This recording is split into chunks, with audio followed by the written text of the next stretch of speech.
choice is and what that means to you guys. It's a concept that I've kind of developed a little bit, and hopefully it's more of an explanation to why are we wandering through life and not really having an understanding. Because like I said, you get out of school and you're just there to work a job, and you're just trying to follow a path, and you really have no guidance. So a lifestyle is hopefully that choice that you make to have guidance along with everything else you're going for. And the reason why I chose the word lifestyle is because traditionally in life we're given two options. We're given get a job or find a career. When you get a job, what happens with that is you get a series of events that creates a monetary understanding of goals and direction, but then there's no satisfaction. We haven't had to learn to achieve anything, and we haven't had to strive to be anything. And by not working for something, you get nothing out of it. And this really helps stifle your energies and stifle the ideas that you want to achieve. So jobs just are something that we need, but something that never satisfies us. Then we're also given the choice called career. A career is something that we've gone to school for, something that we've tried to educate ourselves. Just like a career, there could be a trade. We are all in a trade. It's just as satisfying and rewarding, and it takes the same types of things. It's a skill set that we've chosen to develop, and we've mastered or tried to master along the way. Hopefully, we get to be in our career until we're theoretically 65, and then at the age of 65, you quit and retire and live a happy life, right? With your house and white fence and 2 dogs and, grandkids and all kinds of stuff. But the sad part about a career is, once again, there's an end in mind, and we're going to stop. Well, what's to fill the need that I have for the fact that I love this career? I love this job. I love everything about what I do as a hairstylist. So I've added a third choice to this list. I've added a lifestyle. And a lifestyle is something that is in there forever. Something that you can do for as long as you possibly want and for forever. It has no end. It has no stopping. I will die doing this industry. In this industry, the name of this is, so you kind of have to captivate it with a lifestyle choice, being that it's a career path. Anything like anything else, you go to college, you need to pick a career. Well, in lifestyle choices, you need to pick a career. And in this particular career, I call it the art of hairstyling.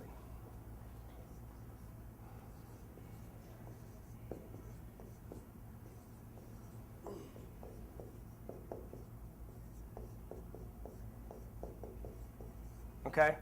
The art of hairstyling. This allows us to understand focus, understand what we need, which direction we're going, because we are hairstylists. And by being hairstylists, that allows us to not mistake in the fact that we want to go out and also learn construction or anything else, or we want to be a librarian. When you choose a commitment of a lifestyle, it's all-encompassing. So for me, I exude and just love every aspect of this choice. The definition of a lifestyle is a manner of living that reflects a person's values and attitudes. So with that in mind, of attitudes and values, we want to hold ourselves to a much greater level of expectation. You get out in this industry and you find a job, and you're just doing hair, or you're at a cheap little chain that is just kind of looking for you to make some hours. And the sad thing is you've not held yourself to a higher level of expectation. The day you graduate, you get this beautiful little blue, in this state, a little blue certificate. That certificate says that you're a hairstylist. And what people don't understand is the day that you get that certificate, is the day that you're a business owner. You now have the vehicle that is needed to do anything that you want in this career, in this lifestyle choice that you have. So understanding the fact that you got this permission to be able to do hair legally and that the state then certifies you to be able to do that is fantastic. But understanding that that certification gave you a business is compoundly different. Because when you have a business, you're accountable. When you go to job at say, like the movie theater, you have a boss that tells you what to do. You have a time frame that you have to be there. You have certain elements and requirements of your job that you are supposed to do. When you're a business owner, you have to make those requirements. You have to make sure that you are accountable, you are on time, you are thinking of where you're going to go and how to advertise. So when you get this business ownership license, take advantage of that aspect. And remember that it's a business that you're doing it. Because when you walk into your first salon, they're not responsible for getting new clients. You are. It's your business. You're the one that needs to step out of that box and go find the next person. Can you sit there and relax and sit in the break room? Yes. You have every option because it's your business to sit in that break room and go, oh, well, I guess I got a client at 4 o'clock, so I've got nothing to do between now and then, so I'll do my crossword puzzles and I'll maybe read my romance novel or just kind of like go out and putz around. But a business owner will take advantage of that time that's given to them, and they will make some phone calls. Or they'll call their friends and their family, and they'll say, hey, do you know of anybody that needs a haircut? I can offer some time. Or they'll go out and they'll find some media that they can work off of. Or they'll go and they'll do just some PR. PR is just as important as working in your business, because what that is that's personal relations. And by building your personal relations, talking to people is PR. And you don't need to have this big business that says that we need a team of people to do the PR for you. No, you own a business. Go out and go shake someone's hand, because that's PR. And that's going to help build your business. So by understanding that we now own a business and we want to be held to a higher level of accountability is how we will achieve greater objects and greater objectives. And that's the goal that you face when you're in a lifestyle, because you're going to do it forever. Okay? So in the art of hairstyling, today's class is more of an attitude adjustment. It's more motivational. It's more understanding the fundamentals of why we're here and why we are going to go somewhere. Okay? So this is a very hard structure. It took me a lot of time to figure this out. Not really.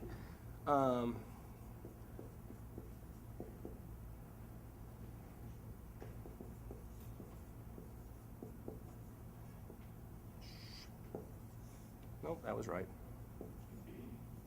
Okay, so attitude adjustments. And the reason why I've named this class attitude adjustment is because of the fact that we need to change our attitude. We need to change our mentality.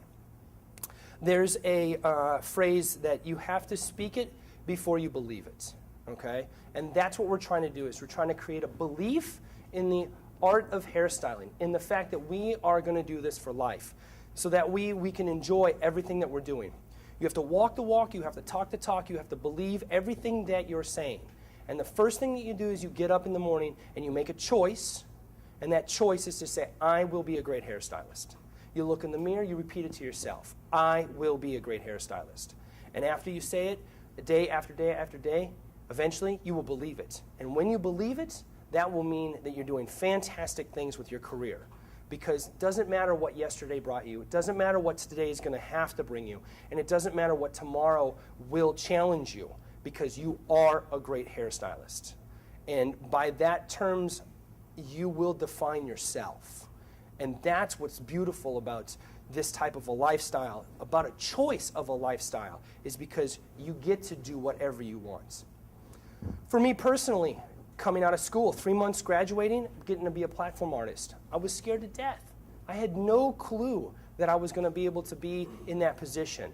and that type of situation. Being on stage in front of thousands of people and hundreds of people walking past you and trying to sell them a color that you had no idea really much about, but because you had a personality, someone noticed you. So when someone notices you, you need to make the choice that you say, yes, I am a great hairstylist, and you will say yes to those answers. And those answers will give you possibilities that are fantastic, and creativity and growth in such an amazing manner that you will just absorb and continue and love every second of it. I mean, who doesn't want that, right?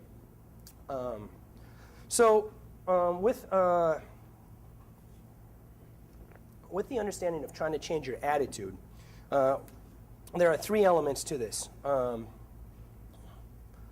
One's the mind. 2 is the body. And 3 is the soul. Okay? And this is, can we just turn this way? I need a lot taller platform. So when we want to change our attitude, we have to understand that it's going to take all elements of our body. We want to eat, sleep, walk, talk. I mean, everything that you do every single day needs to be an understanding of the fact that you are going to grow with every person you meet and everything you do. So you have your mind, your body, and your soul, and that encompasses all 3 parts of your body. Your mind is important because when you activate your mind, you're thinking of the future. You're thinking of what you need to do. You're making a choice. Your body is important because you need to be able to utilize your body for the rest of your life. This isn't until the age of 65. This is the choice to be able to do this until you're 165 because we love it that much because we're doing it. So understanding how your body works and what goes on in your body is super important because by understanding that, you can make that longevity last. Because it's no fun if you're at 42 and you have to do hair like this and you can't move past here. Well, that's not going to make you enjoy any of your choice, you know? The soul is the passion. The soul is the inspiration, the things that we strive for, the things that we really desire in our industry, in our life. Because this can be married to your life so much, those goals marry so easily, and it's beautiful to see how that works. So my personal goals on a daily basis still always drive off of what my industry goals are because I enjoy what I do so much. So right now we're going to talk solely about the minds, okay? This is knowledge awareness. This is what you're doing right now. You're in class, you're in school, you're gaining knowledge, okay? So obviously option A is knowledge. Okay? Knowledge. So it's a matter of, once again, I'll touch on the fact of holding yourself to a higher level of expectation in what we call professionalism.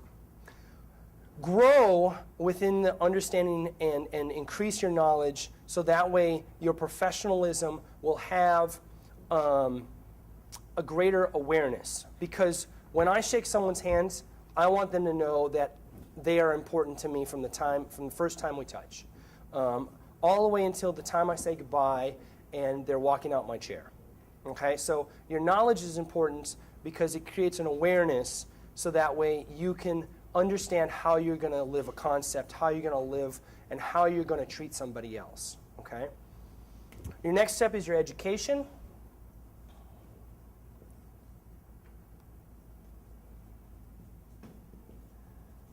Okay? And education is important because of the fact that that is how you get to grow. Okay? That's classes, that is schooling, that is the different things that you will have to grow. As a business owner, you are responsible for those things.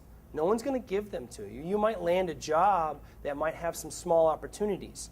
But if you don't take advantage of the fact that you own a business, which is great because you own a business. You can take tax write-offs. You can do all kinds of fun stuff. But you need to go out and you really need to go educate yourself because we're the only ones that we're going to push ourselves.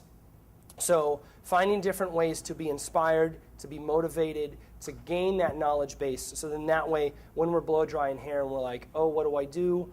you get the knowledge through the education that says, hey, here's someone can show you the answers. So then that way, when someone else asks you a question, you can give them the answer. That's an important element for me personally behind the chair, because of the fact that I think education is the key to success in any of the things we do. When I have a client that sits in my chair, I do exactly what I do right now. I teach them just like I'm teaching you guys. When you do that, you enlighten them on the reasons why you are doing what you're doing. You give them knowledge because they now understand what it took to get where you're going, and you give them hope because they understand that you are their answer. And that's fantastic. So don't ever be afraid to not educate your clients to the fullest extent that you know. All the way down to, yes, this is a 6R, and I'm going to use 20 volume. Why is 20 volume important? Because of the fact that this is how it takes care of the hair. This is only going to lift one level. This is only going to have certain characteristics that I have specifically chosen to help maintain the health of your hair. They will be overwhelmed. They will go, oh my goodness, that is so fantastic that you are paying attention to the stuff that goes on with my body and my hair and everything, which says that you care, okay? And by doing that, you're going to educate your clients to stick with you and to also believe in you, which also lets you come to C, which is focus, okay? And focus is important because of the fact that it allows you to have a direction. And by understanding direction, we also understand that there's distraction, okay? And distraction is the worst enemy of focus. If you don't focus, then you don't grow. If you get distracted, let's say you're on your way to work, and all of a sudden you left your phone at home, you have to go back. Well, why did you forget your phone? Why were you distracted in the morning? What type of excuses do you have to offer so that way you forgot your phone? Or why you can't come in to go do a certain service? Or what happens? Excuses are distraction. And by not giving yourself excuses will change your mind so you can focus on your lifestyle, okay? Because that's how you grow as a business. If I wake up tomorrow and I go, I really don't feel like it. I had a hard day yesterday. I'm really tired. I don't want to go into work, or I don't need to get up at 9 o'clock because I don't have a client until 10:30. Well, that's a distraction, okay? And what happens is my business suffers because I didn't get up at 9 o'clock in the morning to make sure that my lights were turned on, or that my sign was on, or that my employees had answers to their needs, okay? Now, I own a full salon, but how does that change from owning your own business? Not at all. If you don't get up in the morning and you still don't activate those business hours and that business mentality, your business suffers. Well, that means that you make less clients, you make less money, you're not as happy because you got a distraction that changed your focus. So finding focus, and what is focus to you, is important to define. Remember how I say make these words yours? Well, focus is one of those very good ones, because when you understand what direction you want to go, you will find that focus, and focusing on that direction is going to help you achieve those goals, okay? Now we have body, and body is going to be a little bit different for you guys because I'm going to give you a couple little snippets instead of just sitting here and talking. Let's get someone up here. I would like someone. Go for it. Come on up.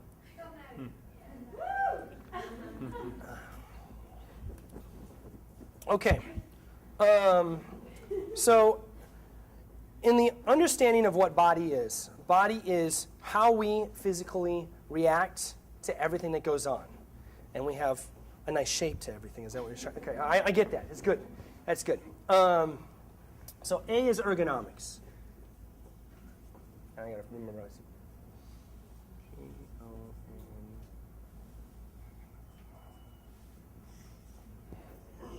Close enough, right? Ergonomics. Ergonomics is the study of workers in their environment and how they relate to each other.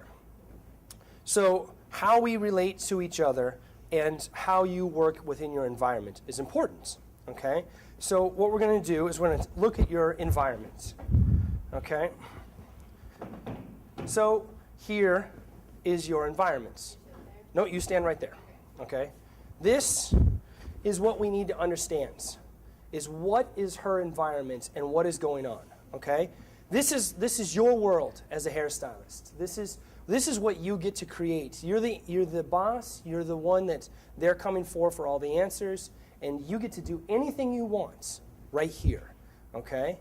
And by understanding that ergonomics is important, it gives you posture, because the first thing that we start to lack in most is posture. So.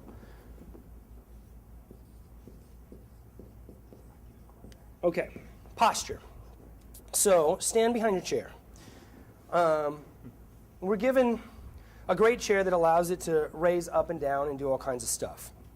But if our body is not positioned and doesn't create the proper posture, we won't be able to do this forever, okay? And it's the key word, forever, because will you be able to do it tomorrow? Yeah, you might be able to do it tomorrow, you know, right? Good, yeah, well, and some of us can't, though. Some of us can't, because does anybody go home with backaches yet? Feet hurt, right? Okay, do we have any other complaints? Some backs? Anybody's wrists, fingers? You know, some of it's muscle, you know, and some of it is fatigue. And fatigue is not good, because that shows that you're doing things inappropriately. And by doing it inappropriately, what happens is you tear down your body in a negative aspect, okay? So, I'm the client, and you have your comb, and here, let's do this. Right here. Extra markers. These are colorful combs and scissors. So, since I'm the client, and you're going to cut my hair, now what I want you to do is I want you to freeze right where you're at. I don't want you to move, okay? Okay, so posture is important. Understanding how your body moves and what happens is very, very important. So, when we look at her posture. Physically, posture itself. Where is her shoulders? How is she standing? What is going on? Okay? So, posture number one, we want a straight back. Okay? We want to stand up. We are doing this because of the fact that we are proud. Be proud. Be standing. Get that shoulders up, get that back. Okay? That relieves the tension through the spine, and by relieving the tension through the spine, you alleviate back pains. Okay? Problem number two here. Let's go back to your position. Okay. Nope, back where you were. What position? Yep, your first listen. So we go back to, okay, there we go. Okay, perfect. Okay. Problem number two here is understanding the top part of your body. Okay? Posture is super important. One thing I can't ever teach people enough is elbows up. Okay? Where are her elbows? Not at the moment. Well, now they're just going out. But elbows up. Okay? So, what happens is when you drop your elbows, your back rounds, which changes your posture. So, in order to stand 8 hours a day, 9 hours a day, and in my case, I do 12 hours a day behind my chair, in order to stand, you need your elbows up. You need to be able to make sure that your back is straight so that way you can stand for as long as you need to, okay? When you get your elbows up, it creates the one muscle in the upper part of your body that holds all your weight, your shoulders, okay? Which is beautiful because when your shoulders hold the weights, your elbows don't take the pain and your wrist doesn't take the stress. Drop your elbows back down to your original position. Okay, so take a look at this position, okay? So good on the shoulders, it's good. So what we do is we create repetitive motion through the elbows by moving back to forward, okay? And repetitive motion is very destructive to the body, okay? It doesn't allow you to have any fluid motion. It doesn't allow you to have any movements, okay? You also then end up having to reach to the top of my head, which means you have to break your wrist. And when you break your wrist, okay, that's where you start to get carpal tunnel. Carpal tunnel is going to kill your career very, very, very quickly, okay? and it's not good to do. And then you're getting more pain. So you're adding stress in areas where it's not supposed to be.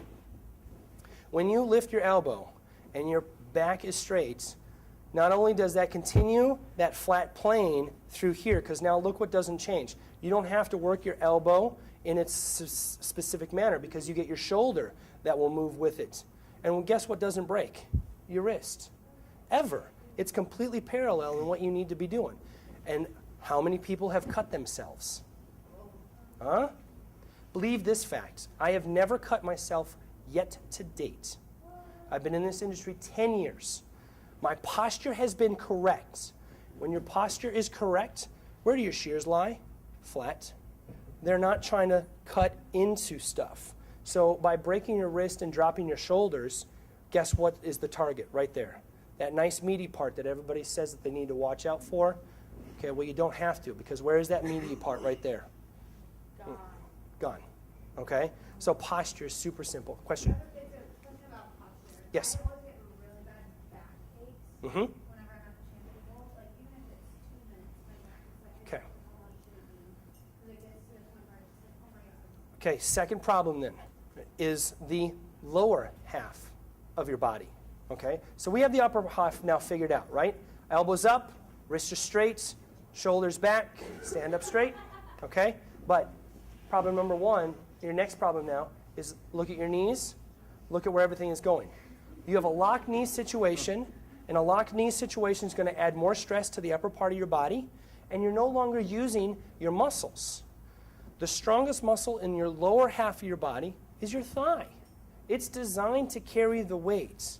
Now, people used to make fun of me when I was in school, when I was first starting to do hair. They called me the acrobatic hairstylist because I looked ridiculous and I was always doing all these movements.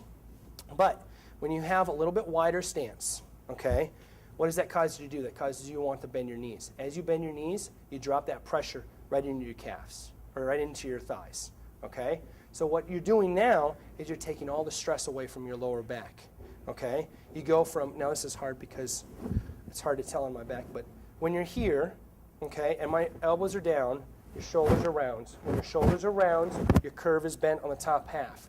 What happens is for me to get down, I have to bend here, okay? By bending here, you bend your lower back. By bending your lower back, you create pains, okay? It's very, very bad for your back and your adjustments and everything that you need to do to create those pressure points, not only in your upper spine, but in your lower spine as well. So when you now have your elbows up, your shoulders take all the weights.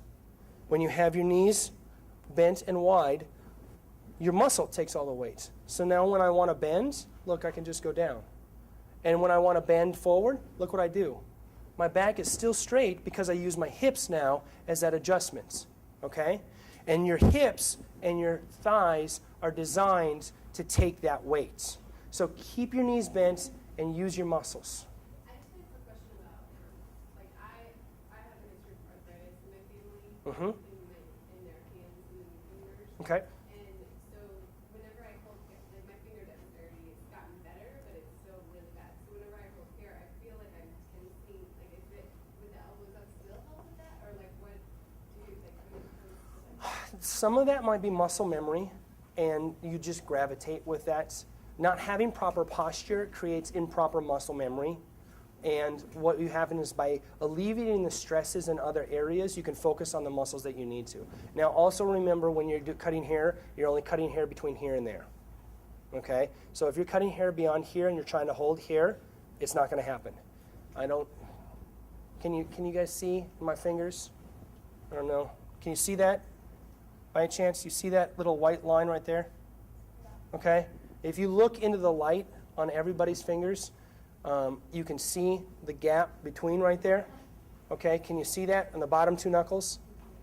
Okay, for me it's fairly predominant, but you may or may not be able to see that. But what that tells you is that those two parts, that part of your fingers, never touch. How are you going to be able to hold anything tight if they don't touch? So, the bottom two. Past the second knuckle. If you look right here next to the palm of your hand and you hold it up, you can see light. Okay? That shows you that you need to be cutting between the top knuckle. Do not cut past the first knuckle of your finger, okay? Because that's where you can hold tight. and that should help maybe alleviate some more aspects of that. Arthritis is a congenital is a disease that you just kind of have to build with and live with. Having proper techniques will help minimize it, and then from that point on, any things that you have to do, whether you're doing stretching and different alleviating things, or any medicine that may help, I mean, those answers really at that aspect. It's hard for me to necessarily say, as long as we're not furthering damage what is going on because of the fact that we're not doing something right. Okay? And we said shampooable then. So we were talking about the lower aspects of our body. Okay? So this time you get to be a model. Have a seat. Okay? Now, let's pretend you're at the shampoo bowl, so slouch down. Let's try to put your neck way back here. Back, back, back. Pretend that you're leaning. And there you go. Okay. So we have a very low situation. Okay? And the problem of that is that you stand here. You stand with your, wait, yours sides or yours back? Sides. Okay. If it was back, it'd be different altogether. But in sides, and I have a side shampoo bowl, what you're doing is you're doing this. Your knees are bent. Your knees are locked. Your back is curved, and what was problem number one was the curved back and the locked knees, okay? So what we want to do is we want to do a wide stance, bend your knees. Well, obviously you can't be right here if you're doing a wide stance. So you now stand more here, wide stance, bent knees, okay? So you can move, and then that way you can come in this way, okay? Now look at the alignment between my back leg and my back. You see the straight line that goes through? There's no longer any pressure that is between my mid back section because I'm using my knee and I'm using my thigh to hold the weight as I need to bend lower and further. So I can get into this section and I can get into what I'm doing a lot more to create my manipulations. Okay? So once again, bent knees, straight back. It helps, come on up. It helps keep that longevity of what you're doing. So then you can, since we teach a very good wash house experience, and a wash house experience is a very important aspect because it's the first time you get to touch your clients. And that breaks that barriers that we have in relationships, okay? And getting the opportunity to be able to do that is super important. So give them that wash house experience, but then don't sacrifice yourself in the process. Try that. That should help alleviate a lot of that lower back pain. Okay? I think at the moment we're good.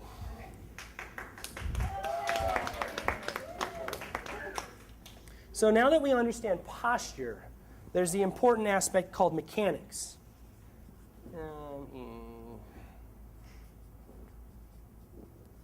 Okay. Unfortunately, I'm a hairstylist, not a spelling bee champion, so that's what you get.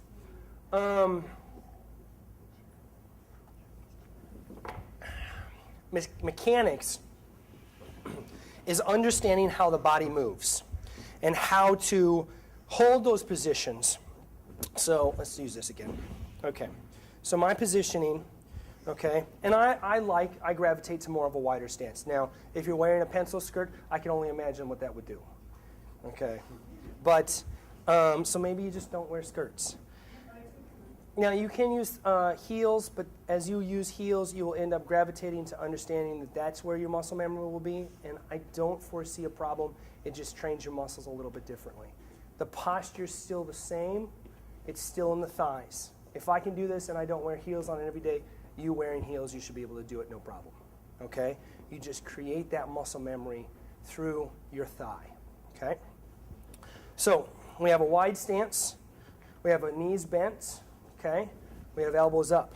Mechanics is movement, is how does something move and relate to everything else around it. So now that we're in this space, understand, one, that we have a workspace to work in, okay?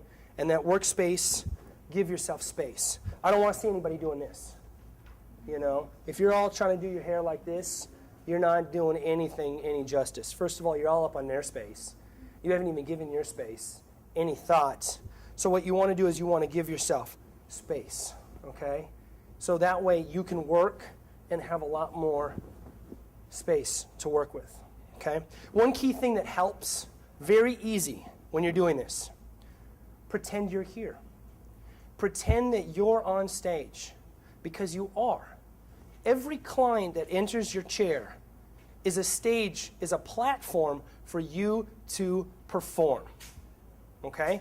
So pretend that you're on stage and that mirrors your audience, because it is. And if you pretend that you're here and I got to let all of you guys see what I'm doing, you have to have space. Because if I'm up in here, can any of you guys see what I'm doing? Not one bit. No, you can't see. So what you do is you give yourself space. And then when you're up here working, you can see what you're working on, they can see what you're working on, and you can use dimensionally any things that you need. Now, you also have movement. So working everything that you need to, your shoulders, see how your shoulders working through? Notice how my wrists still don't move as if I come in, okay? And if I need to change my angle, I can drop my angle. I can use my body as that change and that pivot. But now, not only do I use more muscles and more things to activate that change, to keep my plane of existence, I have activated my side of my body, I've activated my muscle, I've lowered my knee, I've done things to get me into a different position. If I'm in a bad body position, and I have bad posture, and I'm here just trying to work, how do I get over here? Well, I just stretch my back, or I gotta shuffle over here, and shuffle back, or change and lean, all within one area. Take a moment, let's have everybody stand up for a second. Everybody stand up. And give yourself just a little bit of space with the chairs and whatnots, because you're going to do something very simple. Stand up, feet together, very straight. Okay? Now, I want you to reach about 8 inches forward. Okay? Can you feel where that sits in your body? Can you feel how it's right there in that lower back, on how only those muscles are moving at this moment? Okay? Stand back up. Widen your stance a little bit. Bend your knees. Okay? Now bend that same 8 inches. Do you feel it in that same spot? You notice how it's in your thighs? It's shared between your thighs, your back, and a little bit more of your upper body and some core. Okay? That's how important that aspect is. You guys can sit back down. Okay? So, here, and now we can move. Now we can have mechanics, because now not only can I just, by not moving my feet, get to my section, can I keep moving my posture and keep everything good. So my mechanics are very important and very fluid. As you need to rotate, you can very simply sidestep, and you can get to everything that you're going.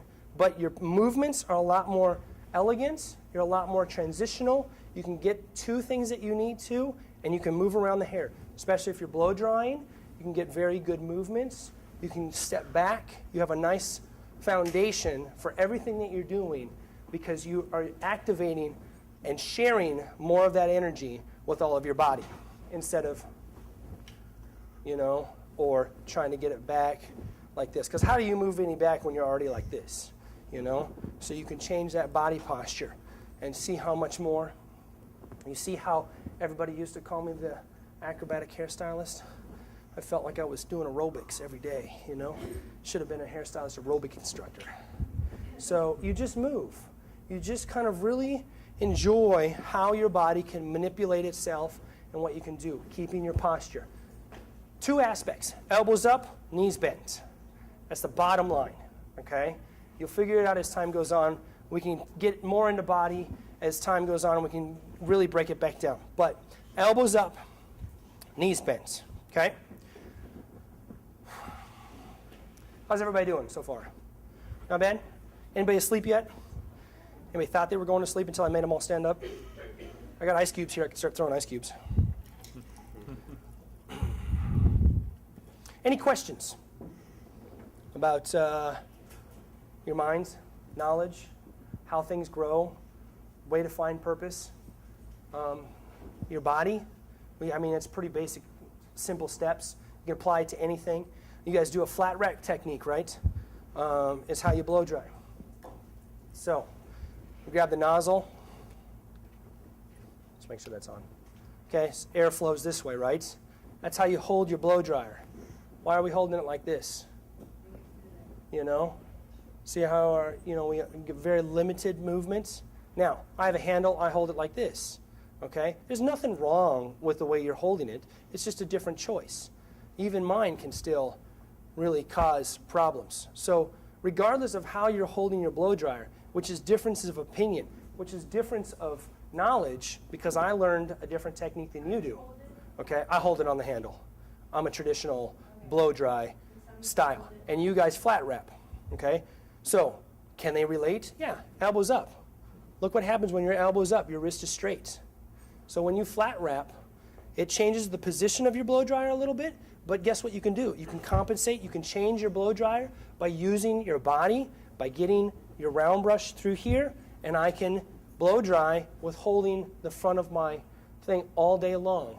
And I don't have to worry about fatiguing my arms, about fatiguing my wrists, about being, oh my gosh, your client has 7,000 pounds of hair. I think horses have less, you know?